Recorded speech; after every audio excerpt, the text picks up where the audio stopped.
Pemirsa, monyet ekor panjang merupakan hewan semikosmopolis yang dapat belajar dengan baik. Nah, mereka ini cenderung akan turun ke daerah manusia yang sering memberikan mereka makanan, seperti berada di tempat wisata, di perbatasan hutan, dan juga sering ke daerah dengan pengelolaan sampah organik yang kurang baik. Nah, berkaitan dengan monyet ekor panjang, ini sangat penting bagi Indonesia karena spesies ini memiliki nilai ekonomi dalam bidang biomedis dan di sisi lain juga memiliki dampak negatif karena sering menjadi hama di sebagian wilayah Indonesia, termasuknya berada di daerah istimewa Yogyakarta, di mana permasalahan monyet ekor panjang telah banyak dikaji. Berdasarkan beberapa penelitian, sebagai contohnya yang berada di wilayah Gunung Kidul, permasalahan yang kerap terjadi adalah monyet ekor panjang yang menyerang berupa serangan fisik dan juga perusakan ladang. Nah, kita akan bahas sama-sama di podcast Wana Suara. Halo pemirsa, saya Cynthia Rina hadir kembali menjumpai Anda. Tentu saja ini menjadi hal yang menarik untuk kita bicarakan bersama-sama, dan di sini sudah ada 3 narasumber yang akan membahas mengenai pengelolaan monyet ekor panjang. Dan di studio kami sudah ada 3 narasumber. Untuk yang pertama, ini ada dari Kepala DLH Gunung Kidul, ada Bapak Antonius Hari Sukmono ST. Selamat sore Bapak. Selamat sore Pak Cynthia. Iya. Kita akan bahas bareng-bareng nih ya Pak ya. Yeah. Dan juga ada Kepala Balai Konservasi Sumber Daya Alam Yogyakarta atau BKSDA Yogyakarta, ada Bapak Lukita Awang LS HUT ST. Selamat sore Bapak Awang. Iya, baik. Dan juga ada dari Komisi B DPRD DIY, ada Bapak RB Dwi Wahyu BSPD MSI. Selamat sore Pak Dwi. Sore. Iya, kita akan bahas bersama-sama mengenai monyet ekor panjang yang ternyata saat ini menjadi salah satu tantangan juga ya, tantangan terbesar juga di wilayah Gunung Kidul, yang lebih khususnya seperti itu. Nah, saya ke Pak Hari terlebih dahulu Pak, bagaimana untuk tantangan utamanya gitu Pak dalam pengelolaan populasi monyet ekor panjang ini Pak? Monggo. Gini Mbak Cynthia, yang jelas bahwa akhir-akhir ini mungkin satu dasawarsa ini MEP atau monyet ekor panjang ini menjadi tantangan tersendiri buat kami di pemerintahan Kabupaten Gunung Kidul, karena keberadaan MEP ini ternyata yang dulunya boleh dikata ini tidak ada masalah, tapi 10 tahun terakhir ini menjadi gangguan atau menjadi permasalahan tersendiri, khususnya terkait dengan keberadaan MEP ini dengan adanya serangan-serangan terhadap warga masyarakat, khususnya terkait dengan keberadaan ladang-ladang pertanian yang ada di masyarakat di wilayah Kabupaten Gunung Kidul. Nah, terkait dengan hal tersebut memang ini menjadi PR kita, menjadi usaha-usaha yang harus segera kita rumuskan, harus kita kaji sedemikian rupa, karena tentu saja ini kalau kita biarkan dan juga tidak bisa kita tidak bisa kita kendalikan, dan tentu saja ini juga menjadi permasalahan yang berat buat masyarakat di Kabupaten Gunung Kidul, karena kita ketahui sendiri bahwa kaitannya dengan kegiatan usaha pertanian di Kabupaten Gunung Kidul kan tidak bisa 3 tahun panen lah seperti itu, tapi mereka mengandalkan pada saat musim-musim tertentu. Nah, pada saat musim tertentu ini, pada saat ditanam ataupun pada saat mau panen sudah terlebih dahulu dipanen oleh monyet ini atau MEP ini, sehingga ini menjadi tantangan tersendiri buat kita. Dan untuk itu memang berbagai upaya yang kita lakukan, bagian dari strategi-strategi kiat-kiat yang perlu kita lakukan dalam hal ini, tentu saja kami perlu melakukan telaan-telaan, kajian-kajian dan belajar dari berbagai pihak terkait dengan ahli-ahli yang memahami dan mengerti karakteristik dari perilaku MEP ini, seperti itu. Selama satu dasawarsa ini sendiri, dampaknya Pak bagi ekosistem lokal dengan keberadaan MEP ini gimana Pak?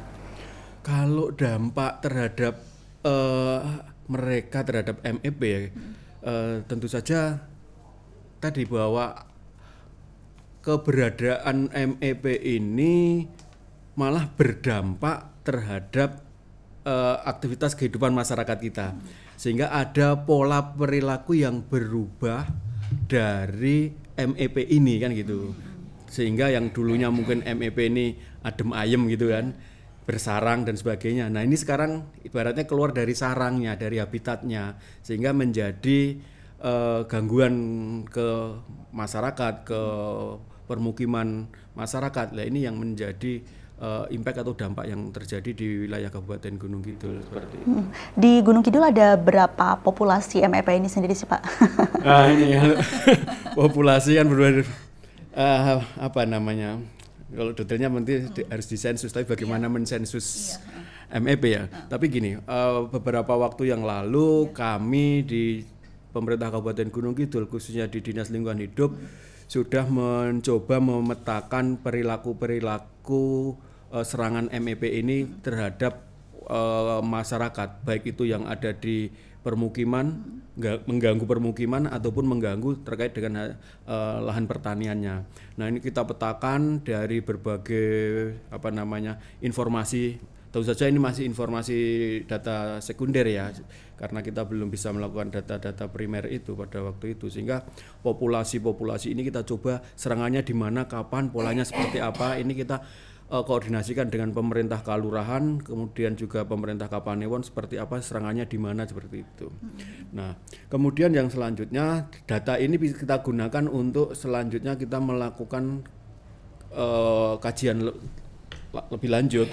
Nah, kita kemarin didukung dengan anggaran dana keistimewaan tahun 2023 kemarin, kita kerjasama dengan Fakultas Kehutanan UGM untuk bisa melihat pola hidup ini, pola hidup karakter MEP ini, yang kita sasar dengan lihat di 12 Kapanewon di Kabupaten Gunung Kidul. Gunung Kidul kan ada 18 Kapanewon, 12 Kapanewon kita petakan khususnya di zona selatan. Nah ini ada kita kan selama hampir setahun itu kita lihat dari pada musim kemarau seperti apa, pada musim penghujan seperti apa.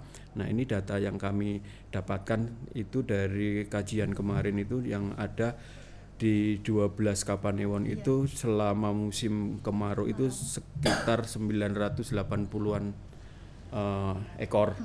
Kemudian pada musim penghujan itu sekitar 700-an ekor gitu. Artinya memang ada perbedaan data, tapi ini hal yang wajar lah karena kita mencoba untuk melihat bagaimana pola pola hidup dan pola interaksi di MEP ini. Kalau yang mereka lakukan gitu Pak, MEP ini ketika masuk ke lingkungan warga tuh biasanya seperti apa yang hingga mereka tuh dirugikan seperti itu Pak?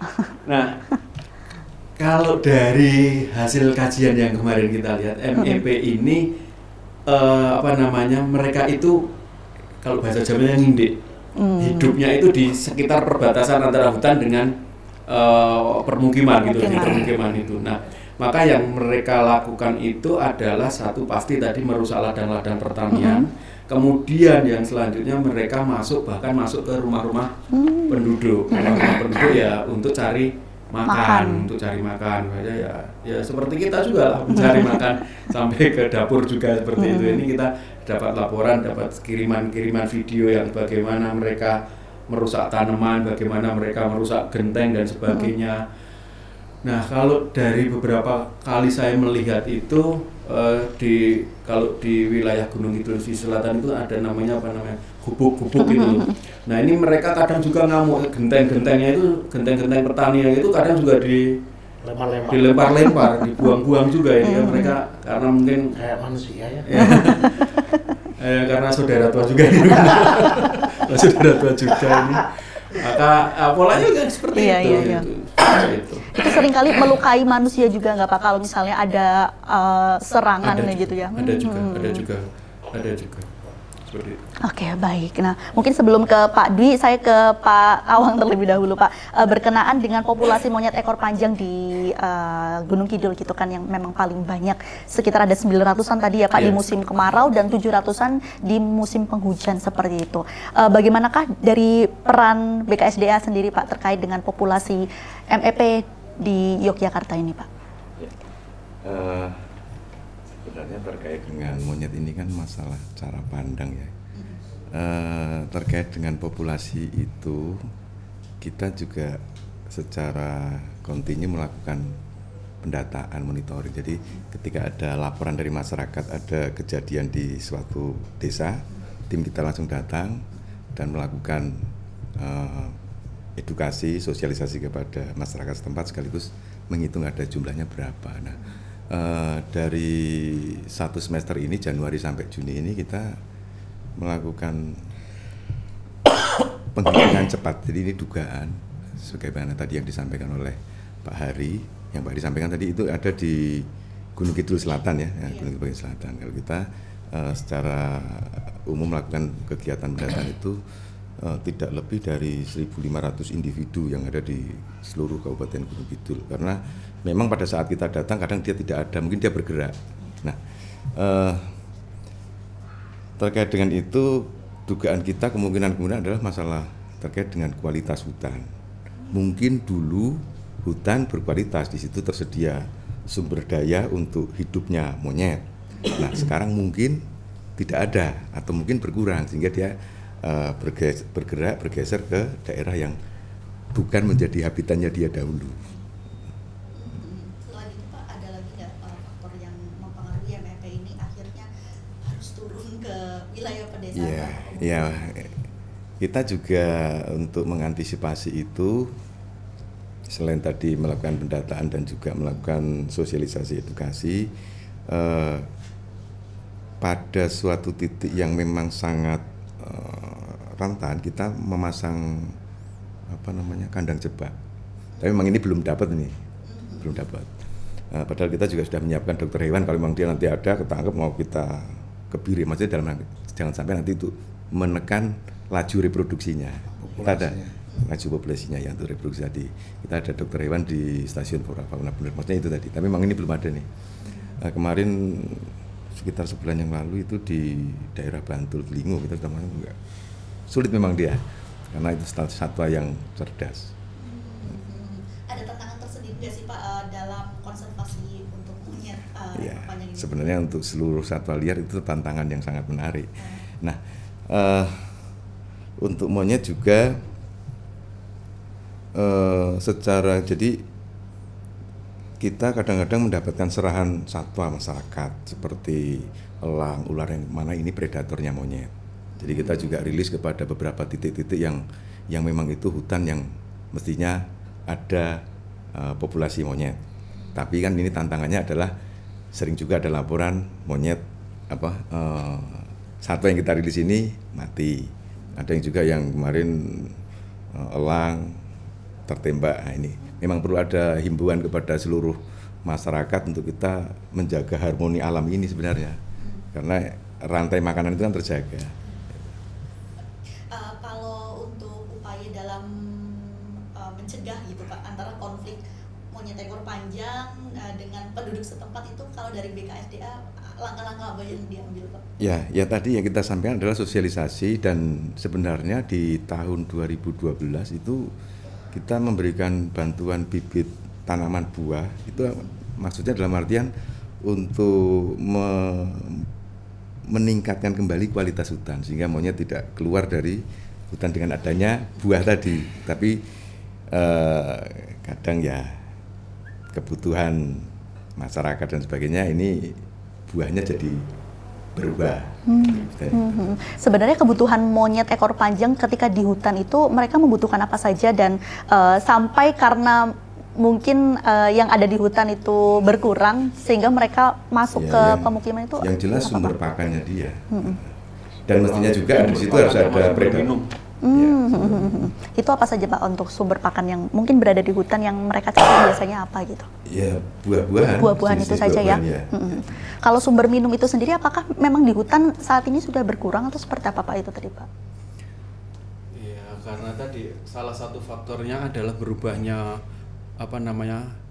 ekosistem hutan itu tadi, terjadi perubahan ekosistem hutan itu yang dulunya mungkin di situ karena monyet ini juga suka yang nanti Pak Aung bisa nyampaikan tanaman-tanaman yang punya tajuk itu loh, yang punya tajuk sehingga ya sama seperti manusia kan tadi suka ngiyup itulah, mereka juga suka ngiyup seperti itu kan, seperti itu berlindung itu loh, berlindung itu sama seperti kita. Nah dengan perubahan tadi ekosistem yang ada, habitatnya berubah, maka juga harus mencari sumber hidupnya mereka lah, sumber hidup itu. Yes, seperti itu. Nah, Pak Dwi tadi kan sudah dijelaskan dari Pak Hari lalu Pak Awang seperti itu. Bagaimanakah cara memastikan juga untuk keseimbangan gitu, Pak? Keseimbangan antara konservasi monyet ekor panjang dan juga pembangunan ekonomi di wilayah tersebut, Pak. Ya. Saya kembalikan ke tema ini ya. Jadi yang pertama, clue yang saya dapat dari Pak Awang adalah sebetulnya melihat MEP ini cara pandang. Ada yang cara pandang bahwa MEP itu menjadi sebuah ancaman. MEP itu sebuah bagian dari ekosistem. Nah kita mau ngapain? Kita mau di mana ya Pak? Kita mau di mana ini? Karena ini kan serba kayaknya dilematis ini. Sementara kalau namanya MPP itu bagian dari ekosistem, mengapa tadi Pak Awang ada strategi bagaimana kita punya jaring? Ya kan? Nah, tetapkan dulu MPP itu sebetulnya ada gunanya enggak? Ancaman atau itu bagian dari ekosistem? Itu dulu. Ya kan? Kalau bagian dari ekosistem tadi berarti MPP sebetulnya punya zona yang hari ini tanda petik sudah rusak. Sehingga ini demo ini ketika dia merusak di kampung satwa yang lain, ini demo ini sebuah ungkapan protes bahwa keberadaanku ini terusik, makanan nggak ada, ya kan Pak, air nggak ada, begitu. Nah pertanyaannya sekarang adalah MPP ini gunanya untuk apa kalau untuk ekosistem, ya kan? Katanya MPP ini sebagai pemecah biji-bijian. Misalnya, yang kedua MPP bisa mengendalikan populasi serangga karena dia juga makan serangga. Nah kita mau diposisikan apa? Kalau MPP sudah nggak ada gunanya ya sudah bunuh, itu lebih mudah daripada kita memberikan lahan untuk konservasi, memberikan ketersediaan kebutuhan MPP. Nah kita mau di mana? Saya belum bisa melihat MPP sebagai supporting perekonomian. Jangan-jangan ini akan menjadi gangguan terhadap perekonomian.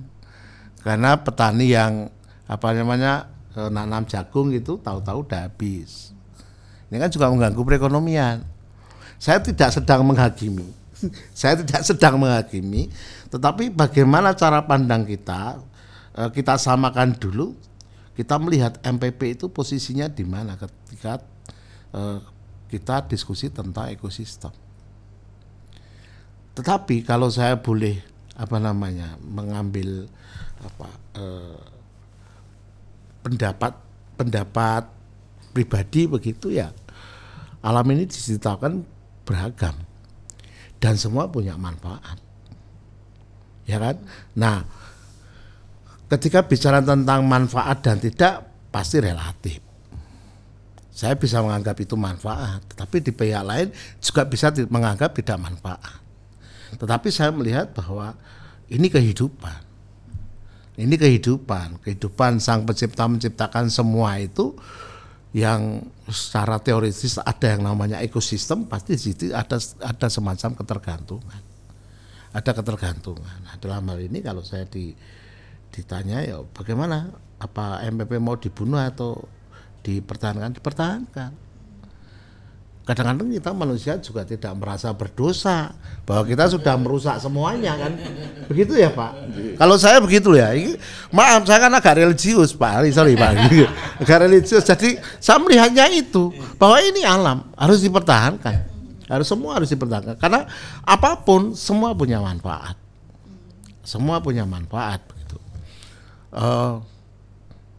Ada seorang petani mengatakan, kamu bisa membunuh manusia, kamu bisa membunuh berapa juta serangga karena kamu tidak membutuhkan serangga. Demikian juga manusia, serangga tidak membutuhkan manusia. Ini kan cara pandang saja, padahal mereka sebetulnya saling membutuhkan. Nah, maka dari itu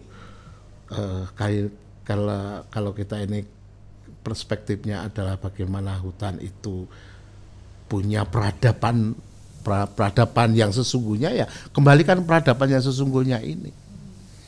Kan mereka itu MMP ini ngamuk kan, ya tadi Pak Awang sudah katakan bahwa ketersediaan pakan, ketersediaan air sudah kurang gitu. Mengapa air kok kurang? Ya karena kembali lagi kita ini sudah merusak alam gitu kan. Kita tidak bisa terus manusia paling berkuasa, tidak, kita ini berdosa, kita sudah merusak mereka kok. Yang sebetulnya mungkin tanpa disadari itu bagian dari supporting kehidupan manusia itu sendiri.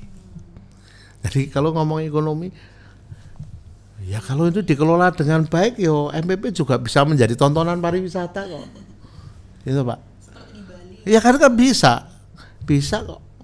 Oh, binatang itu juga punya naluri, punya apa? Menurut saya kok anjing aja dia tahu kok apakah tuannya itu baik atau tidak. Bahkan kalau saya lewat begini pasti dia gonggong karena dia tahu saya pemakan dagingnya dia, mungkin kan begitu kan. Dia tahu betul. Karena saya orang humanis ya Pak ya. Jadi perspektif saya berbeda Pak Awang, sorry Pak. Saya kira itu Mbak. Sebelum ke sana mungkin itu akan yang mendasari diskusi kita mau kemana, cara pandang tentang MPP itu seperti apa. Nah baik, mungkin Pak Awang mau nambahkan ekosistem atau ancaman nih dengan keberadaan monyet ekor panjang ini sendiri Pak? Ya, inilah akhirnya kita dijadikan manusia Pak, karena mempunyai kebijaksanaan. Ya kan? Kita bisa memilih dan kita bisa melihat mestinya kan.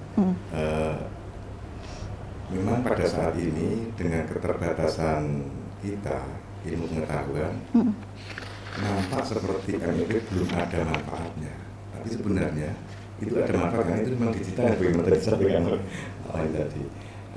Jangan sampai nanti kita kalau kita tanpa ada pertimbangan yang matang akan terjadi bencana ekologis. Kenapa terjadi wabah tikus? Ya karena kita memburu burung hantu ya, pemakannya tikus. Kenapa terjadi wabah ulat di mana? Ya karena mungkin burungnya berkurang. Ini kan bagian dari rantai makanan tadi. Nah, kita perlu menjaga harmoni alam tadi. Masing-masing individu, masing-masing satwa, masing-masing ini punya fungsi dan manfaat yang kita mungkin saat ini belum paham itu. Iya. Tapi ini perlu dijaga kita bersama. Kalau untuk kembali ke kondisi hutan yang memang ada di hidupnya monyet ekor panjang ini sendiri seperti apa Pak kalau untuk di Gunung Kidul saat ini kondisinya? Ya, jadi memang kalau kita melihat secara data peta tutupan lahan sekian tahun memang ada perubahan itu, semakin menurun jumlah tutupan vegetasinya. Ini yang perlu kita sadari, sehingga kita perlu mengantisipasi dengan menambah kualitas hutan tadi dengan menambah tutupan vegetasinya. Baik, dan saya ke Pak Hari lagi. Gimana Pak? Supaya diskusi kita nyambung ya. Kalau mendengarkan Pak Awang tadi itu, ya akhirnya manusia itu diberikan kebijaksanaan yang harus merawat tentang kehidupan ini. Betul. Barangkali manusia lebih bertanggung jawab. Ada pertanyaan Einstein. Einstein selalu bertanya pada Tuhannya, kalau aku bertemu Tuhan, Maka dua hal yang aku pertanyakan. Bagaimana Tuhan menciptakan alam jagat ini? Bagaimana? Yang kedua adalah mengapa Tuhan menciptakan alam jagat ini? Ya kan, Pak? Bicara tentang agama pasti bicara tentang saya. Mengapa itu yang harus dicari? Maka kalau orang Islam mengatakan bahwa mengapa, pertanyaan mengapa ini jalannya adalah ikhra, membaca. Ikhra bismillah rabbika. Gitu. Ya kan? Artinya apa? Bahwa bagaimana alam ini diciptakan Tuhan. Itu pasti bicara tentang ilmu. Nah, bagaimana ilmu itu mencari mengapa? Mengapa? Saya kira hari ini tidak pantas kita bicara tentang MPP itu berguna atau tidak. Tetapi MPP berbagian dari ekosistem, bagian dari kehidupan. Nah, bagaimana sekarang gitu, menjalin keharmonisan ekosistem? Itu dia tadi. Nah, saya ke Pak Hari berarti. Nah, terkait dengan ekosistemnya itu tadi Pak yang sudah dikatakan Pak di saat ini untuk Pemkab sendiri sejauh mana untuk organisasi dalam menjaga populasi MEP terutama di Gunung Kidul ini sendiri. Oke, sebelum masuk ke kondisi ekosistem, ini tadi diajak Pak Dwi kita bicara tentang filsafat. Kita bicara tentang etika gitu. Nah, di ilmu lingkungan itu ada etika lingkungan. Ada etika lingkungan. Ada 3 pokok hal yang berkaitan dengan etika lingkungan. Di situ ada yang disebut dengan antroposentrisme, kemudian biosentrisme, kemudian ekosentrisme. Antroposentrisme menganggap bahwa manusia ini sebagai hal yang utama. Manusia ini hal yang utama di dalam alam gitu. Kemudian bio atau ekosentrisme itu menganggap bahwa manusia itu punya tanggung jawab moral karena itu bagian dari alam. Nah, ini kembali ke pikiran kita tadi. Kita akan posisikan di mana dalam teori etika lingkungan, ada seperti itu gitu loh. Nah, kemudian yang selanjutnya memang kondisi ekosistem di Gunung Kidul seperti apa terkait dengan kehidupan MEP ini. Yang jelas memang terjadi apa yang disebut dengan perubahan lahan. Perubahan lahan ini berdampak pada perubahan fungsi, ya kan? Perubahan fungsi, perubahan peruntukan di situ. Nah, ini terus saja, ya tadi yang kehidupan mereka yang dulu seperti apa, akhirnya terjadi seperti sekarang ini. Nah, ini yang terjadi di Gunung Kidul. Memang bagian dari upaya-upaya kita tadi, kalau istilahnya Pak Awang mengembalikan kualitas hutan, ya, atau tapi dari itu semua tentu saja ini kita upayakan bersama untuk bisa mengembalikan apa yang disebut dengan habitatnya. Itu bisa ya, kalau kembali seperti dulu juga berat ya kita, tapi ini suatu proses yang harus kita lalui bersama-sama. Di satu sisi bahwa tadi kita juga harus mengedukasi masyarakat bahwa tadi dengan teori etika lingkungan tadi itu, bahwa posisi kita ini akan seperti apa. Apakah ini bagian dari alam ataukah kita sebagai pusat untuk alam ini gitu loh. Nah, maka dari situ semua adalah kita mengajak juga masyarakat untuk bisa memahami dan setelah dalam tanda kutip nanti adaptasi semua. Karena tadi MEP itu mungkin karena saudara tua kita atau adik kita gitu ya, adik saudara muda kita itu memang kecerdasannya luar biasa gitu loh. Karena manusia mengantisipasinya agar tidak menjadi gangguan dengan berbagai upaya, tapi mereka juga punya cara lain juga akhirnya bisa. Mereka kan sifat hidupnya juga koloni kan, kelompok-kelompok juga, sehingga kan mereka juga perlu itu. Nah, maka dari itu semua yang tadi kami sampaikan, yang jelas bagaimana upaya kita ini untuk bisa satu mengembalikan habitat. Kemudian yang kedua adalah bagaimana juga masyarakat itu bisa paham sebenarnya yang terjadi dengan MEP itu karena apa. Nah, ini yang PR kita bersama untuk bisa kita mengedukasi masyarakat itu tadi, sehingga dengan memahami kondisi itu dalam arti bahwa cara pandang tadi sampai cara pandang dan bukan cara menerima kita itu masyarakat juga gitu, masyarakat juga itu berbeda juga seperti itu, sehingga apa yang harus dilakukan seperti itu. contoh tadi dari BKSDA sudah memberikan bantuan bibit-bibit tanaman, tapi bibit buah. Nah, buah yang ditanam oleh masyarakat, buah yang manusia butuhkan. Itu misalnya seperti itu kan, bukan buah yang dibutuhkan MEP kan, seperti sehingga itu. rebutan. Nah, seperti itu. Tapi ini Pak Dwi, Ya. apa yang dimakan, apapun yang dimakan MEP, manusia mesti mau. Ya. Ya. Tapi belum Mungkin tentu. DNA-nya agak dekat ya.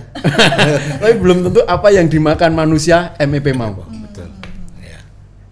Di situ posisinya lebih rakus yang mana gitu loh. Ya. Untuk kebutuhan hutannya. Kembali ke Pak tadi, manusia adalah punya kebijaksanaan yang lebih bijak daripada mereka, sehingga manusia harus mengambil kebijakan bagaimana memposisikan MPP di dalam habitatnya, kan begitu ya Pak? Manusia banget sih. Karena ini Pak sekali, saya selalu teringat dengan falsafah Jawa itu Pak, Hama Yuhaining Bawur. Ini kan kita ada di situ Pak, untuk menjaga bumi ini. Jangan terus kita terlalu ego dengan kepentingan kita pribadi, tapi bagaimana dengan alam yang mensupport kita. Tadi yang dikatakan Pak Hari, kan buah-buahan yang memang ditanam di hutan itu kan memang harusnya kebutuhan MEP itu sendiri. Tapi ternyata ya memang mungkin ada beberapa jenis tanaman yang ditanam yang manusia mau. Itu rebutan tadi itu biasanya buah-buahan apa sih Pak yang biasanya di hutan itu Pak? Yang kita sediakan, yang disediakan yang untuk kita sediakan hutan itu sendiri. Jenis jambu-jambuan, ya. Dan memang ada jenis buah lain yang memang itu dibutuhkan manusia seperti alpukat dan durian, memang iya. Pisang gitu ya Pak. Ya. Oke, berarti ya itu ada dua faktor itu ya Pak, mungkin yang memang ketika hutan itu digunakan untuk MEP makan gitu kan ya, tapi akhirnya harus habis dan masuk ke pemukiman warga seperti itu. Nah, sejauh ini edukasi yang diberikan ke masyarakat yang sudah dilakukan, itu gimana Pak? Ini Mbak Cynthia, ini bagian dari proses kami mempelajari kondisi-kondisi habitat MEP dan perilakunya ini. Mulai tahun 2023 kemarin kami ini mencoba memberi stimulus pakan agar MEP ini tidak keluar dari sarangnya, sehingga kita menyediakan pakan MEP dengan tanaman ketela, dengan pisang dan sebagainya. Itu kita sediakan di 4 lokasi di Kabupaten Gunung Kidul dalam satu Kapanewon. Di Kapanewon Tepus itu di Giri Panggung, kemudian Purwodadi, kemudian di Tepus dan di Sidoarjo, di 3 kelurahan itu. Kita selama ini kita beri stimulus makan itu untuk kita lihat perilakunya ini nanti seperti apa, kemudian dengan jenis tanaman seperti apa yang nanti akan kita berikan. Tapi dari kajian yang kemarin kita lakukan bersama Fakultas Kehutanan UGM ini, yang utama yang dalam waktu dekat ini memang harus menyediakan pakan mereka, yang tentu saja pakan mereka ini yang manusia tidak mau, misalnya kersan itu apa Mas Abang? Kersan itu cepluan, talo seperti itu. Terus nah, data juga untuk tanaman jangka panjang, dan ini mungkin bisa kaitannya dengan untuk konservasi juga, jenis fikus-fikusan. Fikus itu apa Mas? Beringin itu buahnya mereka mau. Tapi kan belum pernah ada yang dengar manusia makan buah beringin gitu ya. Nah, ini tidak mau, tidak manusia tidak mau. Nah, ini kan bagian dari untuk bisa konservasi alam juga. Karena fikus itu kan tajuknya juga rindang gitu loh nanti. Nah, ini pola-pola yang coba nanti akan kita lakukan, sehingga kita akan mencoba fokus di satu Kapanewon itu dengan 4 kelurahan itu, supaya ini pola yang akan kita lakukan ini nanti bisa kita adopt sebagai percontohan untuk wilayah-wilayah lain seperti itu. Di Tepus tadi ya Pak ya? Di Tepus itu ya. Kita fokus di situ. Baik. Kalau dari peran non pemerintahan dalam usaha konservasi MEP ini sendiri seperti apa Pak? lembaga non pemerintahan. Misalnya adakah untuk ada lembaga non pemerintahan yang juga ikut membantu konservasi ini, Pak? Iya, jadi LSM sebagian besar mereka mendukung perlindungan biodiversity. Kita kemarin sempat dibantu dengan tadi kandang jebak tadi, karena mungkin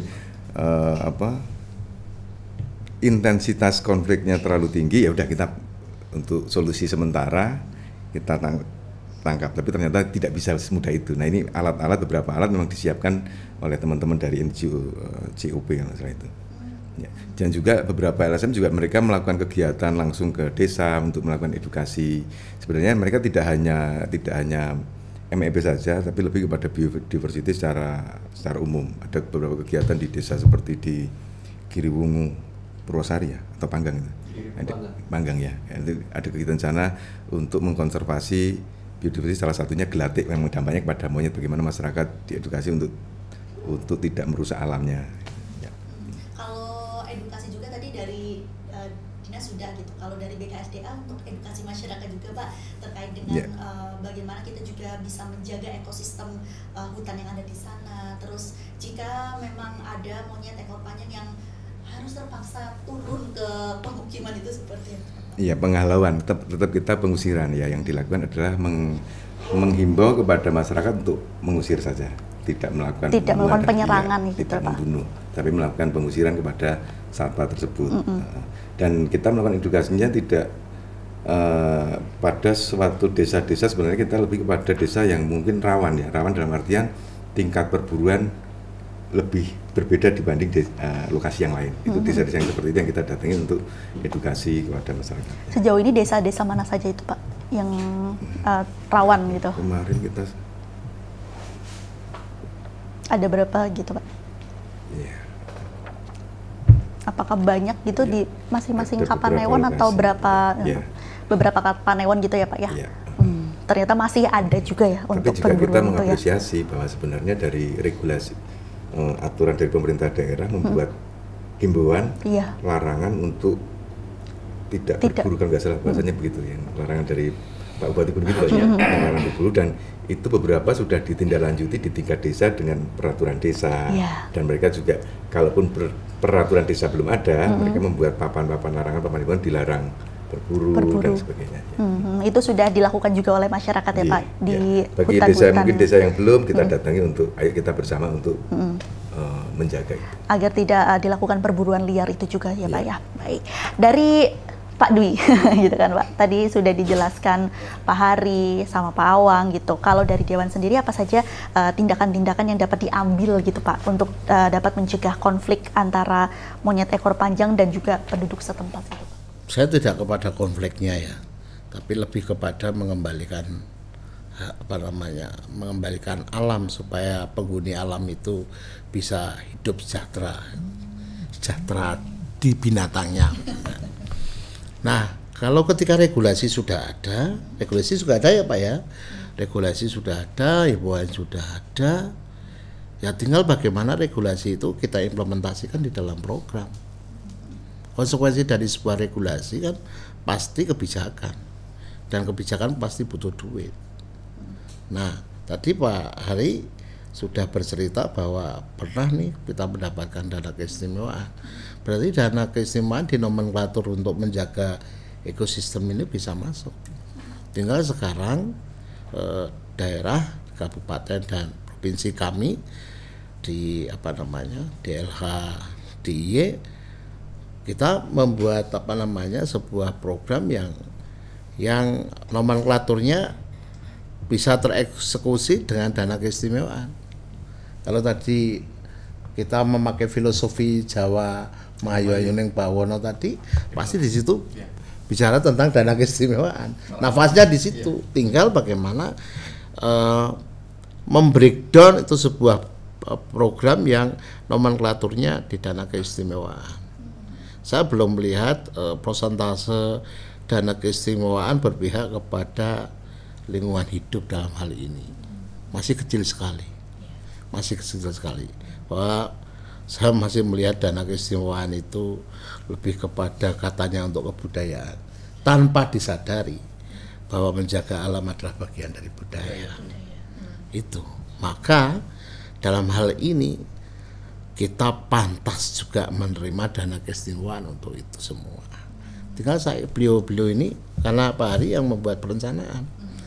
Perencanaan karena beliaunya di kabupaten ya buat bantuan keuangan. Itu saja.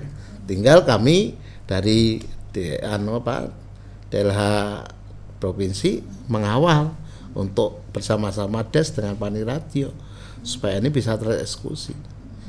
Bahwa sebelumnya kita juga diskusi tentang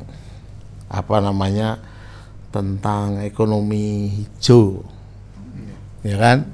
Terus ngomongin tentang hutan kota dan sebagainya. Karena saya di dapil kota, Pak, saya pasti bicara tentang kota. Apakah alam di kota sudah rusak? Sudah. Kita ini dihuni 400.000 penduduk dengan keluasan 32,8 km dan kalau siang 2 juta. Kalau siang 2 juta, Pak, manusia di kota Yogyakarta, dan itu 2 juta pasti membersamai alat transportasi, dan alat transportasi pasti mengeluarkan emisi. Pertanyaannya berapa pohon yang mengurai CO2 menjadi O2 itu loh, Pak, ya kan? Dan kita nih ya kadang-kadang Pak Hari orang kota ini kalau jangan ya bernapas enak aja, tapi kita ini menghirup apa juga kita nggak tahu. Dan ini saatnya kita kembali ke alam. Bencana itu bukan Tuhan yang kejam. Kalau saya melihat manusia sendiri yang rusak dulu, merusak ekosistem itu sendiri. Maka kalau saya sebagai Komisi B yang punya kewajiban tentang penganggaran, mari bersama-sama antara eksekutif yang membuat perencanaan dan kami sebagai yang punya kewenangan tentang pembiayaan nyambung. Itu saja. Membuat perencanaan iya kan? Dana-dana apa saja yang memang diperlukan. Tadi udah bahwa paling enggak kita harus perbanyak menanam pohon, yang pohon itu bagian dari makanan itu misalnya hewannya kan tersebut begitu, ya. Nah itu tadi terkait dengan harapan juga ya Pak ya dari Dewan sendiri nantinya di tingkat kabupaten juga bisa melakukan mungkin penganggaran gitu ya untuk membantu ekosistem terhadap kelangsungan monyet ekor panjang agar mereka pun juga tidak langsung turun ke pemukiman jika memang kondisi hutan itu memang sudah habis gitu untuk bagi mereka gitu kan. Baik Pak, ada nggak sih jika ada dampak-dampaknya kayak gitu, dampak urbanisasi terhadap habitat monyet ekor panjang ini sendiri, Pak? Urbanisasi, apa terminologi urbanisasi di sini? Perpindahannya kan, itu. Tentu saja kalau saya belum punya data terkait dengan situ urbanisasi, tapi yang jelas bahwa kaitannya dengan kehidupan manusia itu lahir kan butuh papan, butuh pangan itu kan sebenarnya itu saja kan menjadi bagian dari pola kita untuk bisa menyediakan lahan pangan, lahan papan itu. Dan ini kan tentu saja tadi seperti tadi sampaikan faktor utama yang menyebabkan perubahan perilaku MEP itu karena perubahan lahan. Sehingga mungkin dulu lahan hutan, lahan menjadi lahan pemukiman dan sebagainya, lahan kegiatan, lahan usaha dan sebagainya. Ini kan pola-pola yang ada di manusia itu tadi. Kita seperti kita ini.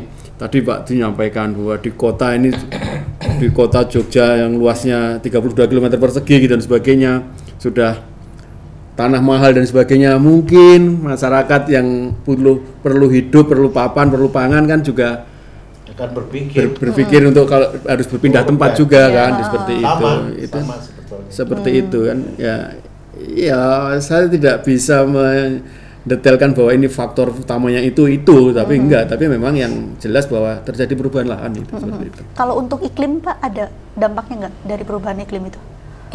Ini terlalu jauh juga buat saya untuk melihat tapi faktor yang menyebabkan perubahan iklim kan juga banyak kan, karena kalau kita melihat gitu, iklim itu kan tidak hanya dalam skala wilayah lokal kabupaten enggak, tapi juga besar. Tapi kalau terkait dengan impact dampak-dampak dari yang skala lokal tadi yang jelas karena ekosistem tadi itu seperti itu. Baik, saya ke BKSDA lagi, ke Pak Awang seperti itu. Kira-kira apa saja Pak untuk program-program pendidikan atau kampanye yang dilakukan oleh BKSDA untuk dapat meningkatkan kesadaran bagi masyarakat juga gitu Pak tentang pentingnya pelestarian untuk monyet ekor panjang ini Pak? Ya, jadi memang kita tidak hanya terfokus dengan monyet ekor panjang saja, lebih pada satwa liar secara umum. Tapi memang ini menjadi menarik nanti terkait dengan ini. Bisa nanti dimulai di tahun 2020 akan lebih intens terkait dengan kegiatan sosialisasi. Memang sekarang kita sudah melakukan sosialisasi, tapi mungkin di tahun depan lebih intensif kepada beberapa titik-titik untuk sosialisasi terkait dengan monyet ini. Tapi untuk menjawab diskusi kita ini, kita tidak bisa sendiri. Kita tidak bisa di DLHK saja. Nggak bisa. Nggak bisa. Betul. Yang paling terpenting di sini adalah tata ruang. Tata ruang, Pak. Yang kadang-kadang tata ruang ini yang mengusik tentang zona keberadaan mereka, ya kan? Nah, sekarang tadi sini semakin sempit, tanahnya sempit.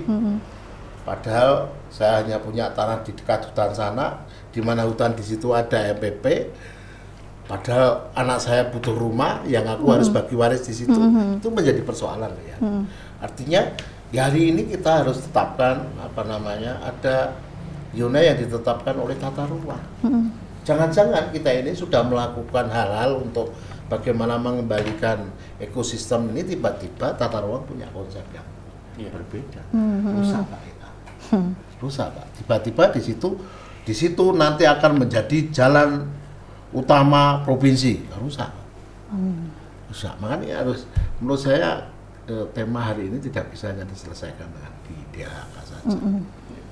Menurut saya itu. Berarti butuh banyak pihak-pihak terkait gitu ya Pak ya? Tata ruang, pertanian juga bisa masuk di sini. Yang saling berkaitan itu ya Pak ya?